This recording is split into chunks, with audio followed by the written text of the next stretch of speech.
आइए हम लोग इतिहास के बौद्ध धर्म और जैन धर्म के बारे में पढ़ रहे थे। बौद्ध धर्म और जैन धर्म की उत्पत्ति का कारण हम लोग पढ़ चुके हैं। अब देखते हैं गौतम बुद्ध और बौद्ध धर्म। ठीक है। आरंभिक बौद्ध साहित्य।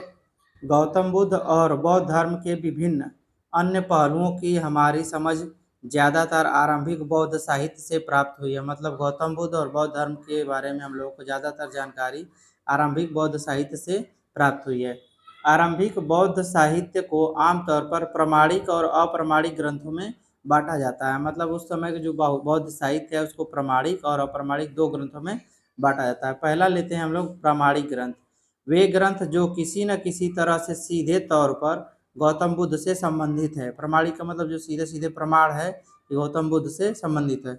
फिर भी विभिन्न बौद्ध संप्रदायों के बीच इस बात को लेकर मतभेद है कि कौन से ग्रंथ प्रमाणिक हैं। इसको आसानी से समझा जा सकता है।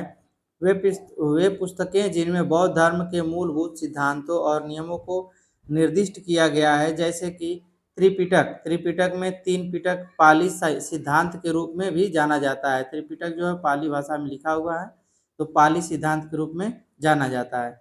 दूसरा है आपका अप्रमाणिक ग्रंथ। अप्रमाणिक ग्रंथ या अर्ध प्रमाणिक ग्रंथ वे ग्रंथ हैं जो बुद्ध के वचन नहीं थे, बल्कि प्रमाणिक ग्रंथों की समीक्षा और टिप्पणियाँ, धर्म धम्मपद पर निबंध, ऐतिहासिक जानकारी, उद्धरण, परिभाषाएं, व्याकरण और पाली, तिब्बती, चीनी व अन्य पूर्वी एशियाई भाषाओं में लिखे लेख थे। कुछ महत्वपूर्ण अप्रमाणिक ग्रंथ थे जो हम लोग नीचे देखते हैं। देखिए जैसे मिलिंद पन्हो पाली में लिखित, इसमें विभिन्न दार्शनिक मुद्दों पर भारतीय यूनानी शासक मिलिंद मनेंद्र और भिक्षु नागसेन के बीच हुए संवाद हैं। इसमें ये चीज लिखा हुआ है। आगे देखते हैं। अगला है आपका नेत्तिपकरण। नेत्तिपकरण मार्गदर्शन की पुस्तक, इसमें बुद्ध की शिक्षाओं से संबंधित विवरण है। अगला है विशुद्धि मग, पवित्रता का मार्ग, बुद्ध घोष द्वारा लिखित, अनुशासन की पवित्रता से निबंध, ज्ञानोदय के विकास से संबंधित। निदान कथा, बुद्ध के जीवन से संबंधित प्रथम कथा।